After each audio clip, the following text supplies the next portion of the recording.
eating is the second most pleasurable thing that a human being can do. And how possibly then could grocery shopping be boring? I think the brands that have really created a seamless integration between digital and physical have a very strong brand story. Retail is one of the only professions in the world that you can employ somebody without a tertiary education. It's the biggest employment industry in the world, I would say.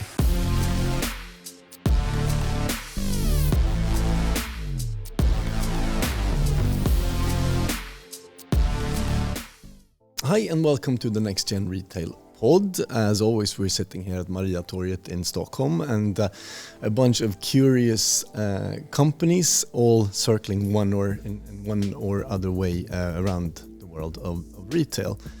And as you know, I am very curious. I'm John Karsberg, your host, Head of Strategy and Insights at Workshop, and very curious about what's going on. And today I have the great privilege of being able to extend a lot of the perspectives and take very much of an international view of what's going on. And when I say international, I want to extend it beyond the Western world to see what's going on and how we can interpret people. And as people are usually the same, it's the same people, same humans everywhere, but it's the context and the opportunities and stuff are a bit different, which of course then changes what the world of retail looks like.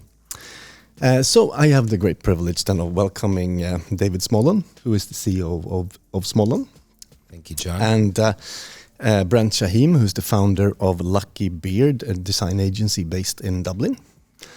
And of course also Christian Appel, who's the founder of Workshop, who's the local hero of the group. And just to start with some introductions, just David, please just start with who you are and who Smollan is. Thanks, John. Well, it's great to be here with you. I'm the Group CEO of Smollan. This is a company that was founded in 1931 by my late grandfather. This was a time before even the first formal supermarket.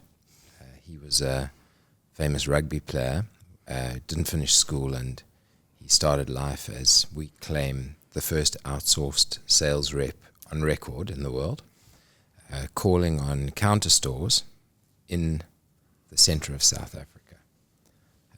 I've been in the group for about 15 years. I'm an accountant by background, not a very good accountant. I love retail. I love to shop. Look forward to talking with you more about this. Yeah, and Smollan is a huge company, and as Workshop and the hub, we're privileged to be part of a small part of this vast network, and it's more than 100,000 employees and a footprint basically across the globe. 60 countries around the world, and across 4 areas of operation: sales and merchandising services, activation and customer experience, data and technology, and then digital commerce. So quite a broad portfolio of activities, all with the objective of helping our clients grow and transforming the lives of our people. And it's our ambition to be the best in the world at helping our clients win at the point of purchase. Yeah, it's cool, and you're basically then touching millions and millions of people, both directly and indirectly with all the businesses. Absolutely. Yeah, fantastic. Welcome. And Brent, a bit about you and Lucky Beard. Great. Well, good to be here. My background is I come from the digital marketing space. Was a founder of one of the largest agencies in Africa, digital marketing agencies, at a time that digital was just burgeoning on the continent. So it was a really exciting time. It was Pan-African, so we had exposure in South Africa and 21 countries on the continent. Yep. And 21 countries on the continent. Learned a lot about consumer behavior, how to help brands drive customer acquisition. And then left the marketing and comms space because to set up Lucky Beard. I think the insight for us was very much around a number of our customers were looking to solve problems with campaigns, looking to solve product problems with campaigns. And we found that the agencies on the one end were very campaigns driven and consultancies on the other end were very process driven, but no one sat in the middle of those two with creative problem solving. And we felt that the world needed a partner that could do that. And Lucky Beard really was the germination, or kind of at the intersection of consultancy and agency, and helps customers find ways to build better products so that the products sell themselves. It's not just about the marketing and comms. And I think that's really what Lucky Beard set out to do, and create great customer experiences, which is challenging, but it has been a lot of fun. Yeah. Good. Welcome to you too. And Thank Christian. Thank you, John, for having me on this podcast again. I'm Christian Appel, and I'm the founder of Workshop, and Workshop has since almost 5 years been a partner and in a partnership with the Smollans and the Smollan Group, which has been amazing. We started off with the ambition to help brands in retail, and the first brands we started off with was Nike and Vodafone.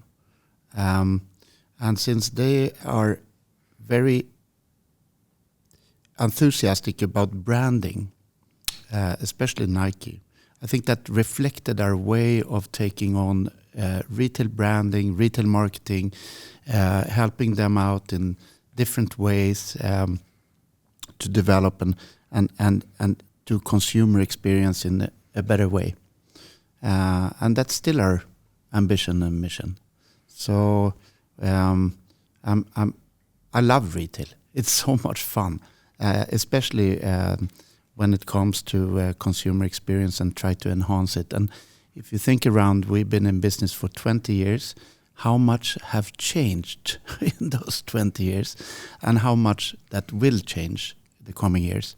And I think it's only been favorable for the consumer experience, actually. So the consumers has benefit the most, actually, from this change. It's really fun. And I'm very humbled to be here with David and you, Brent. Thank you for having me. So if I say something stupid, please, just tell me, and then I, learn from it. So Welcome to you too. Thank you.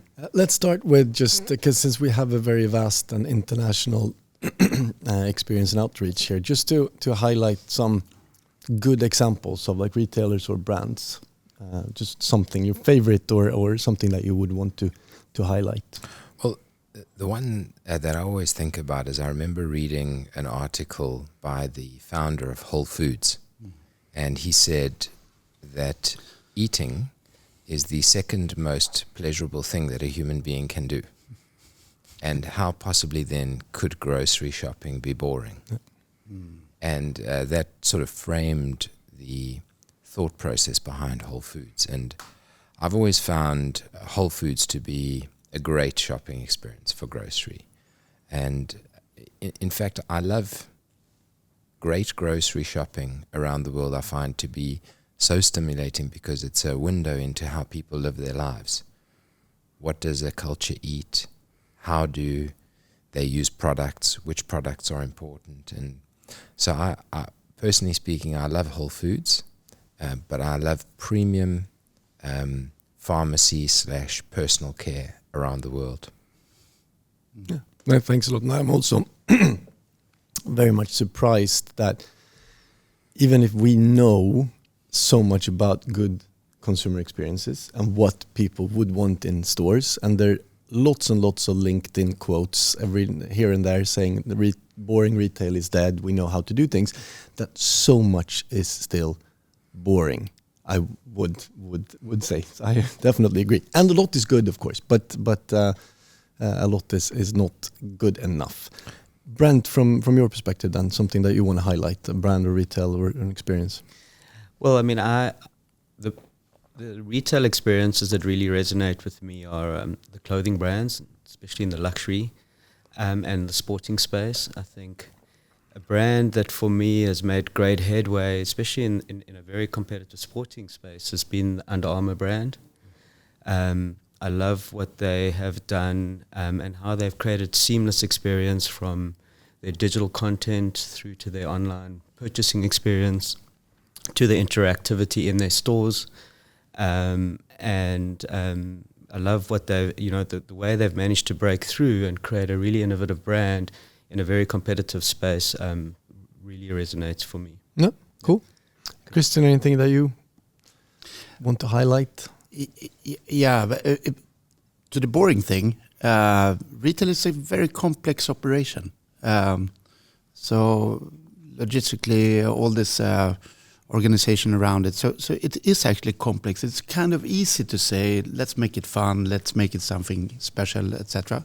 But you really need a brand to make that happen, and operation and organization as well, and a big will.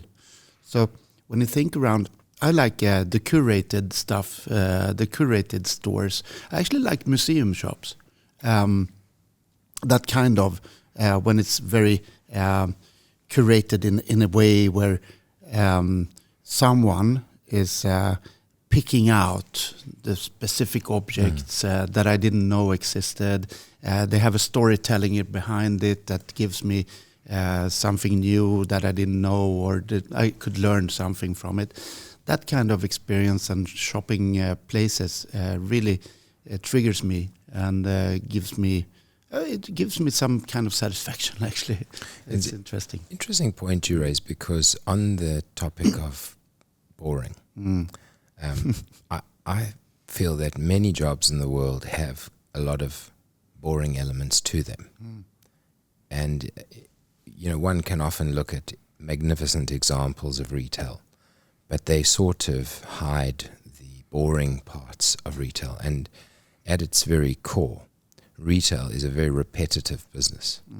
If you think about it, you open the shop in the morning, you serve customers through the day, you replenish the store, you close it, you make it look beautiful, and you open it the next day to serve again. And you do that day after day, public holidays, Christmas Day, when everyone is celebrating. And to do that well, consistently, requires, I think, a love of serving people. And I think there's a lot that we look at the visual element of retail, the beauty of the merchandising, the design of the store. But there's something about the behavior of the people and the care and, the humanity. And there's something in service, the way that service creates a sense of purpose for people. Delivering great service is very satisfying. It's good for your self-esteem.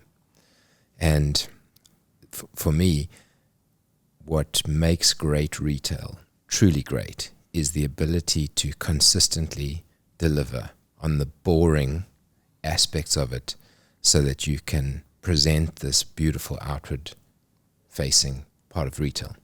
And to make sure that it's not boring then to the customer. Yeah. To create an experience. And service, is so critical, to winning at the point of purchase, because retail is a very human thing. When you walk into a store, and human beings are much, much more sophisticated than we actually realize. I was reading an article in a cubic millimeter of a human brain, there's something like 1,800 terabytes of data. So just the way that we can read a look on a store assistant's face when we walk into a store. So I think there's the kind of the human side of the retail, and then there's the physical side of the retail, and the two come together. And I think that there, if you talk about like store retail and versus or lots of different touch points, that is of course something that the physical space can exploit and explore and work with a lot more than some other touch points. And I think that there is also an opportunity to do that. I feel sometimes that with all the digitalization of the world and of retail, stores have sometimes tried to win by mimicking the digital solutions of things to make it a bit too convenient, to make sure that it's too seamless, that you take away all the like the roughness and some of the service and some of the encounters to just make it smooth. I think that is not the right way to go. And as you say, then the service layer and the way we want to meet people and interact with people and get the sensation, and what you talk about about museum shops, there you have, of course, museum shops are privileged in a way that there's also an emotional response to the overall area around it that then could spill over also to the retail experience, and there's a curated thing. But that is maybe an example of a store that is taking this like personalization and meeting the people in a more genuine and authentic and personal way, which I think you can take that and extend it also to more than boring context and grocery. As you said, Whole Foods, that's a completely different thing. That was just a thing. I think that we can do dwell and focus more on what is really in the store, and that like the really core of it, which is then service and an experience. I think to add to that, I think we live in a world where you have very promiscuous customers. They can switch brands quickly. They can consume online in a very frictionless way. And to truly build a brand and to build resonance with the brand, you have to create an experience. And what a brand says is no longer as important as what it does. And the retail space is a real opportunity to create a brand experience. Where you can be immersed in the brand, both to Dave's point, from how you serviced. I think the way the store, the people in the store actually love the product and are ambassadors comes through. The seamlessness of the engagement between digital and physical, I think, is really important, and it's so important to for me, retail is a great way for brands to really manifest and create a center of gravity for those brands. And I think it's important that brands start focusing on their behavior and not just on what they tell the world they do. No. It's a good point, actually. Move in some international differences and aspects around it, because of course service is one layer, but what do you see then with like more of a global experience than I have? Are there big differences around the world? Certainly, there are quite a lot of differences around the world, but actually you can almost look at every kind of retail through a couple of common lenses. So we spoke about service being one. What's the nature of the service and how does it work? I would say range is another lens that you can look through. Price and promotion is another lens, and then presentation. And then, potentially you could maybe think about the concept of format. So, retail is either small, medium, or large. The range is either small, medium, or large, or low, medium, or high price. The way things are presented, and I would say what is interesting is probably the way we think about breaking it out from a diagnostic point of view. Is you could have the concept of organized retail, which would be multiple chains with one owner. That's what I mean by organized, not that it's more organized than an independent retailer versus independent retail.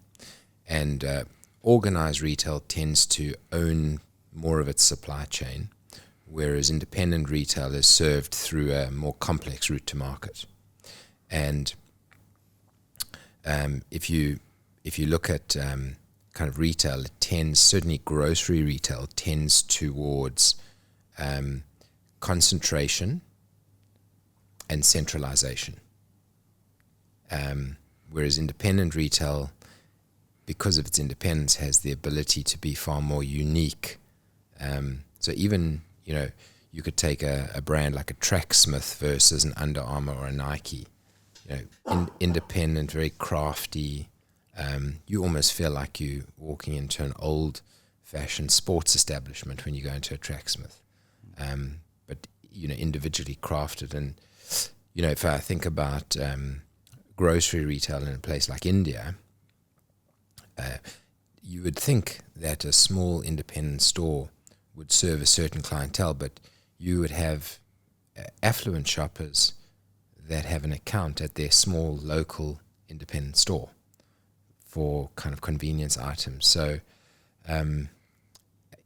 you could talk for hours about the differences in retail, but I think that's the magic of it, is that there are so many different channels and chains and formats and styles and cultures and ranges and price points and presentation. This is, for me, what's so exciting about this industry.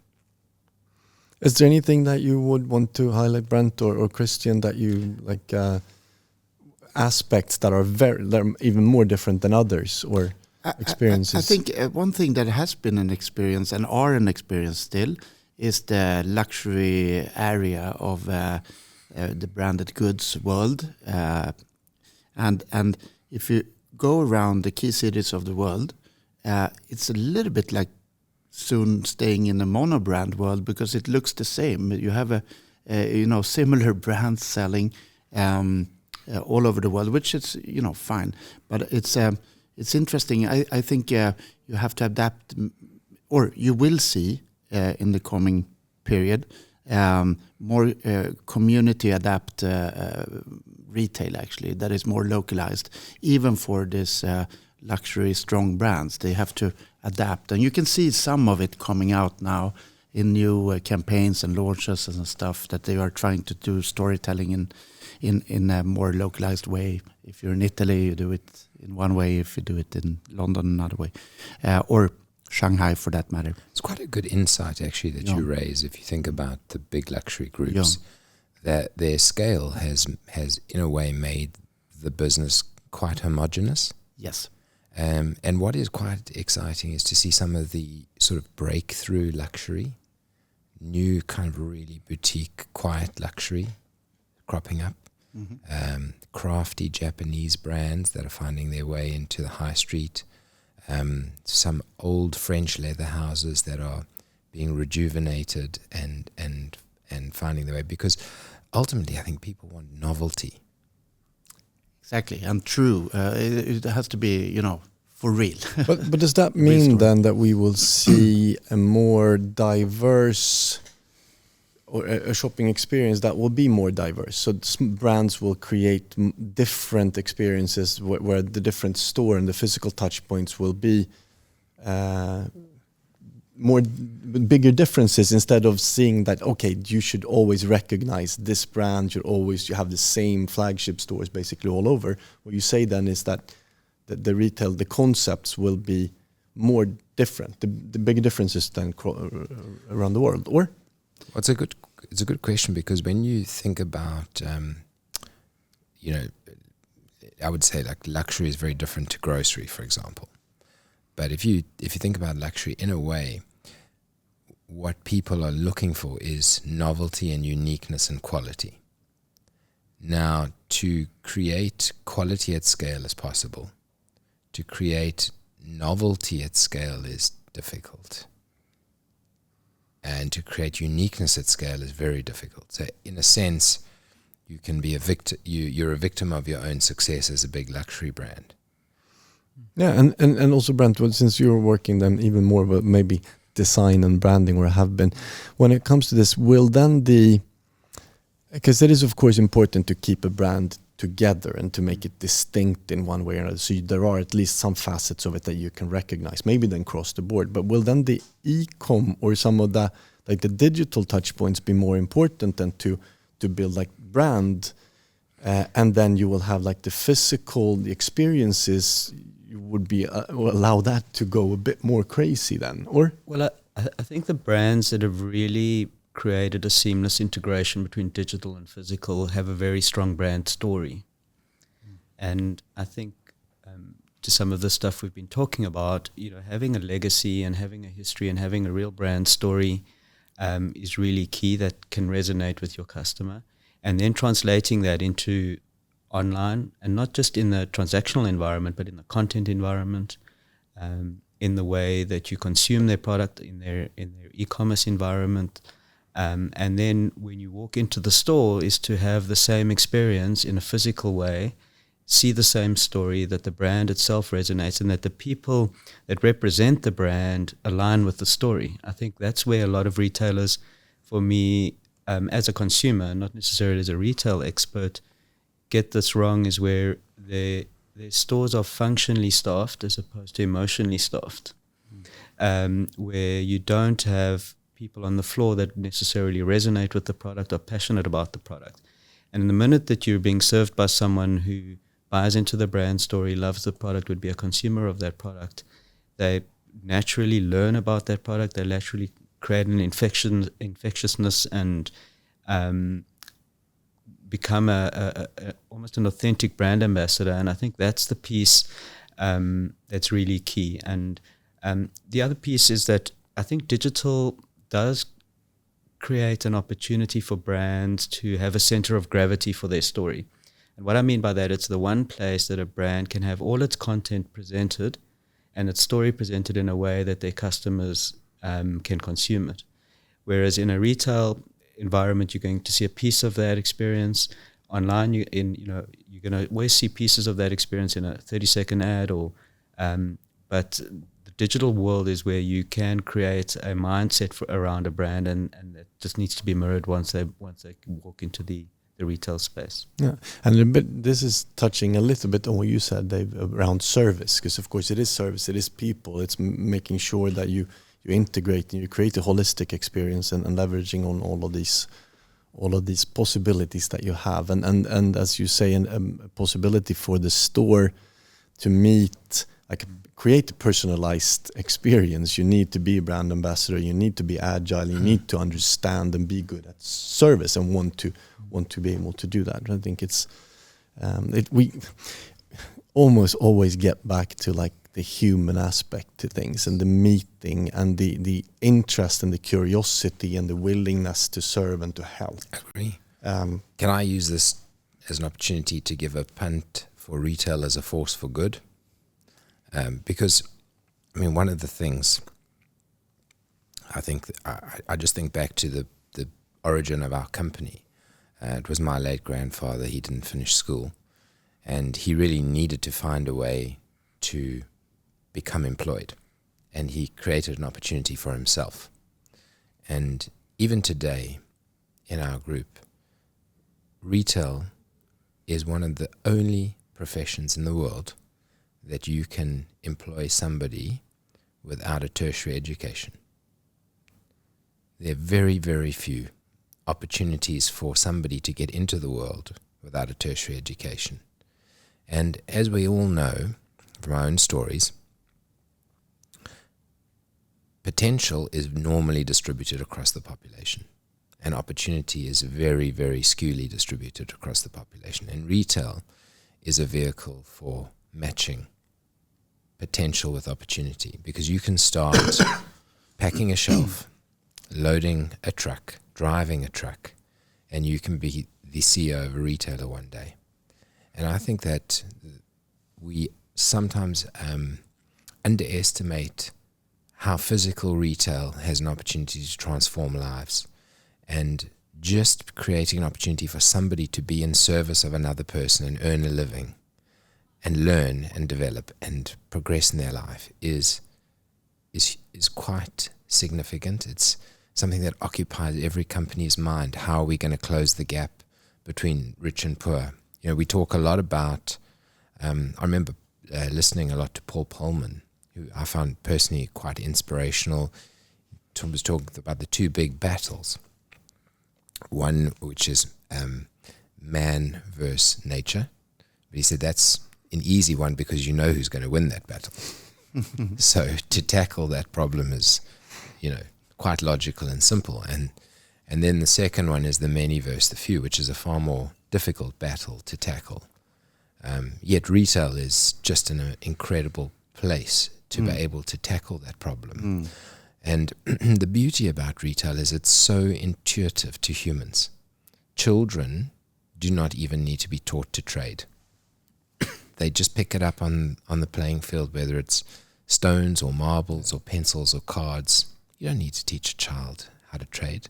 It's almost like it's in our DNA. Yeah. I think that you're touching upon something that is really important, and also looking at also you said that you love retail, Christian, but I think that this is one of the aspects. Yeah, and also for the Nordics as then more developed in a way. I remember it was like, okay, but when we hired people, it was more or less like, yes, I can work in a store until I get a job. That kind of version.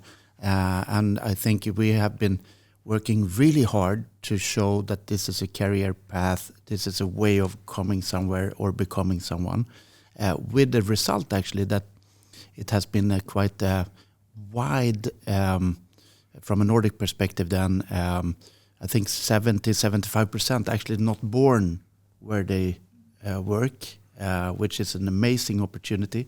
So I totally agree that retail as a place, as an industry, really gives that kind of opportunity because it's an easy access to get the job. But then you need to be very, very careful and taking care of people and showing that this is an area where you actually can develop. And then when the e-commerce came, it became e-commerce. And now I think it's a combination. The retail is retail, right? It's digital, it's physical, it's everywhere. And it's such a big, it's the biggest employment industry in the world, I would say. What I know, at least one of them. Yeah. And come on, it's such a scale. Yeah. I mean, one other, I think we touched on it yesterday. One of the because it's a huge employer, but there's also quite a big turnover inside it. Yes. So that's what's so powerful about it, putting people onto the job ladder. Yes. So, I mean, one of the things that we did in the group is we took a decision about 5 years ago. I wish we had taken this decision 50 years ago, to think a bit more mindfully about who we offer a job. Mm.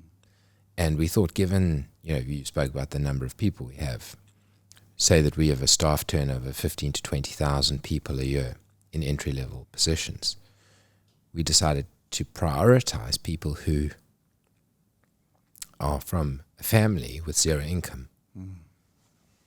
Because if you have the opportunity to offer an opportunity, to offer that to a family where there's no opportunity, makes a huge difference to the individual, to the family. And I would say that we've probably employed in excess of 20,000 people from zero income families into our group. Wow.